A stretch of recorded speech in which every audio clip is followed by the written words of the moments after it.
Considering it's Christmas Day, we're assuming all of your Christmas cards to family and friends are well and truly sent. And if not, then sorry to say, but you've missed the boat this year. Better luck next time. But here's something to keep in mind for when you're sending out those family snaps and 4-page letters about what your kids have been up to all year at the end of 2018. Anything that's not addressed to a person's full name is shoddy. Well, according to one British Mumset user, anyway. The woman caused a stir when she asked the online parenting forum if it was unreasonable to expect any Christmas cards sent to her home to be addressed using her full, formal name. "We've had 2 Christmas cards through the post so far," she wrote. "At least one of them were addressed to CJT and CJT as opposed to Mr. and Mrs. CJT or anything else formal. It really gets on my nerves. You know my last name. You've known it for F*** King years. Am I being unreasonable to think it's shoddy and weird to not address a card properly? It just seems really weird to see a card posted with first names only on it."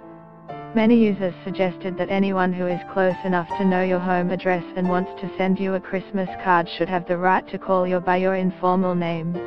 If you're not close enough to these people to use first names, why do they have your address? One person said, while another added, "That's a lot of angst over a card. Listen, can you host Christmas lunch and charge your friends and family to come?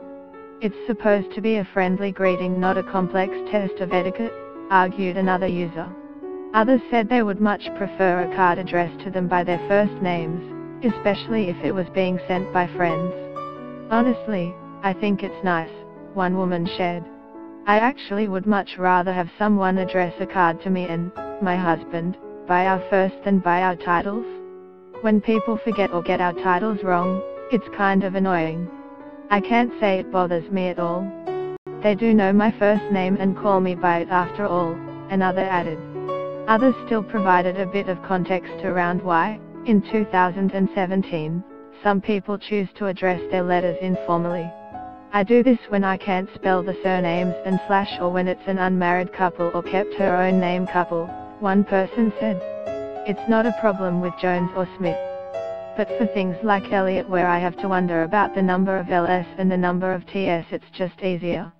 I now address all cards like this, as I've read so many threads on here where people are incredibly annoyed at their titles and surnames being differently addressed to the ones they've decided they want," wrote another user. "It's just easier."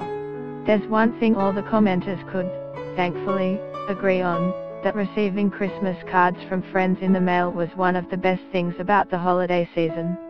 Listen to the latest episode of Mamamia Out Loud. In 2018, Mamamia is launching a new community called Later Startups for women who work for themselves or dream of doing so someday. We're already on Instagram, come join us at Later Startups, and we have big plans to help women grow their businesses, turn your side hustle into a full